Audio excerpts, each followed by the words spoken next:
Chapter 11. She Has His Eyes. "Wow, look at all that hair," I heard my protective obstetrician announce joyfully. These were such sweet words when you can't see your baby straight away, because they likely mean she's healthy. I shone with relief. I had rapidly reached the 3rd phase of labor. I knew we were close to meeting my daughter. Whew, I huffed. A cool washcloth was draped across my forehead as I panted in dissolute rapid breaths of objectionable natural childbirth, meaning I didn't desire or aspire towards the non-medicated way, but as the contractions amplified, it was too late to ask for an epidural. My heart beat out of my chest. I was as weary as a mouse already dangling from an owl's beak. Whew. Before long, it was time to push in full swing. When Mom glimpsed the baby's head, she was suddenly so eager she unwittingly jostled my doctor aside and reached for her granddaughter. All formality aside, my charming doctor didn't hesitate or have a second thought and quickly doused Mom's hands in a brownish antibacterial solution. He lobbed a hospital gown over her, no time to tie the back, and nodded for her to carry on. She blushed, but didn't pause. Whew. Did Mom just do that? Mom's face seemed to glow, her apple cheeks straining under an enormous gaily smile.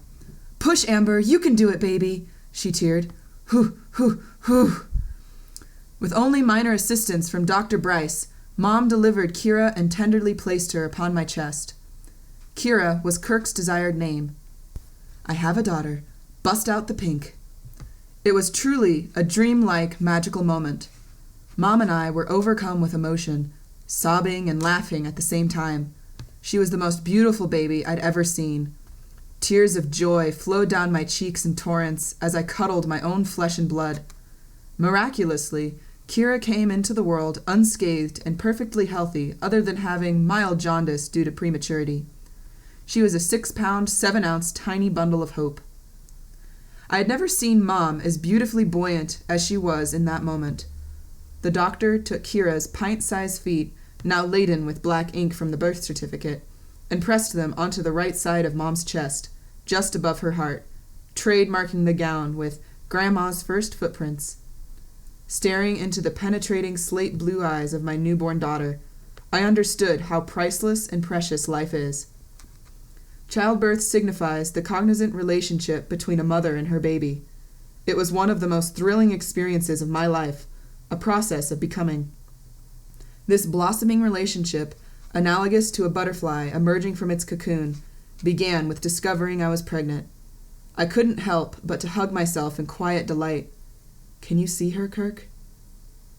Maneuvering through heavy traffic, Mom and I cautiously brought Kyra home, convinced all other drivers were maniacs intent on causing an accident. Or perchance we were just endearingly paranoid, as are all new parents who hustle their delicate newborns home from the hospital. Mom fell into her bed, exhausted. She was already face down on top of the covers when she hollered out, "Night, Hef!" I giggled at her fatigue. "Good night, Grandma, Mom. Get some rest." She didn't respond, already asleep, still wearing her shoes. I was released after only 48 hours in the hospital. I couldn't sleep. Forget that idea. I had such eye-popping vigor that strangers would have undoubtedly suspected me of putting down a few dozen cups of Starbucks' boldest, darkest roast. I was so acquainted with death, I undoubtedly felt fear. Half afraid I could lose Kyra too, the tiny hairs on the back of my neck rose up like thread-like quills. Maybe it was adrenaline, anxiety, or exhilaration, but, stimulant-free, I was up all night. I watched Kyra breathe, staring at her tiny chest as it rose and fell with each rapid puff. I was falling even more in love with this angelic baby. I polished my pride like a trophy as her delectable tiny fingers grasped at the air while she slept. How cute! She is so gorgeous. Affixed on her face, I was also trying desperately to find some resemblance of Kirk in her striking features. She had his eyes. My life was no longer my own. It belonged wholly to this beautiful, football-headed, dependent little being. I'm a mother. Someone will forever call me Mom. It was no small deal. Kyra jerked a knot in my tail, giving me a second chance at the beauty and awe of life and of fulfilling my dreams. She was already my hero, This vulnerable 2-day-old baby had already transformed several other lives in addition to my own.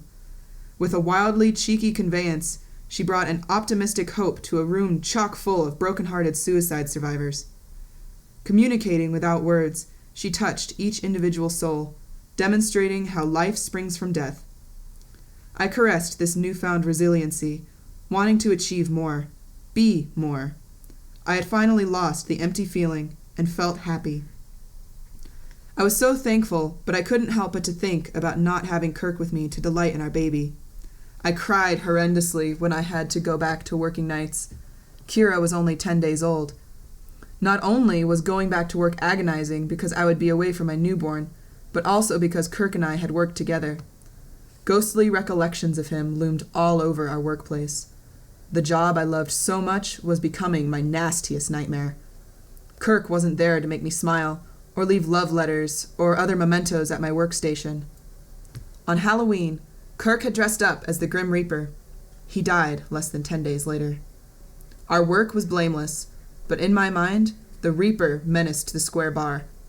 The building was still busy, but not full of life. Kirk's absence could not be ignored. Nights were so deathly dreary that my fearful imaginings would accelerate out of control. The roseate dim lighting made the bar look abandoned. I frightfully conjectured that his spirit might be trapped in endless limbo at our place of work. The windowless rooms felt vast and cramped at the same time. When I entered the back doors, I got a strong sense that something was still there, still present, still gripping onto this world. It was still bidding for the next unsuspecting victim to enter and never exit again. It may have seemed impossible, if not highly unlikely, but Mom was making great strides in becoming grandmother of the century. She made me very proud as a doting grandma by watching over Kyra as she slept, and I toiled away at the night shift. She swapped nights with my father from time to time. They worshipped and cherished Kyra. Mom practically lived for Kyra since the day she delivered her. Mom was much more patient and affectionate with Kyra than she had been with her own children. She frequently told me she wished she could have had grandchildren first. Studying her loving eyes as she held Kyra proudly, I understood exactly what she meant. She was great at it. Kyra had won the grandma and grandpa lottery. I didn't ride into life on a turnip truck. I know that grief is not ordered or rational. There is no logic or pattern to how it is experienced. After a homicide or an illness, survivors can direct their anger at the perpetrator or at the sickness itself. In a suicide, the victim is also the perpetrator. This causes an extremely incomprehensible clash of emotions. On one hand, the person who dies by suicide may be a victim of mental illness or insufferable circumstances. On the other hand, the act may feel like an attack or refutation of the family members left behind. Even friends seemed out to harm me. So the feelings of anger, rejection, abandonment, and guilt that occur after most deaths are especially extreme after a suicide. I wished everything was some joke with cruel intentions, but it was real. When someone commits suicide, he or she is usually thinking of all of the ills of the world, suffering, and cruelties out there. It is common for a suicide survivor to feel suicidal, which can be extremely frightening when you know how much pain you'll cause others. I do not believe in an invisible edge that people say they get pushed to. There is no occasion or place where you can't not kill yourself.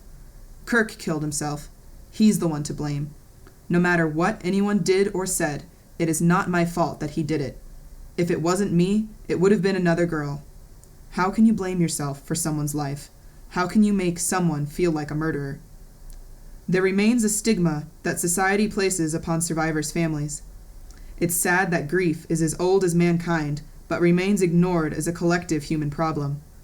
During the Middle Ages, suicide corpses were habitually mutilated and denied burial to inhibit the unleashing of evil spirits. Thank goodness we have made some major advancements in education and in suicide awareness and prevention.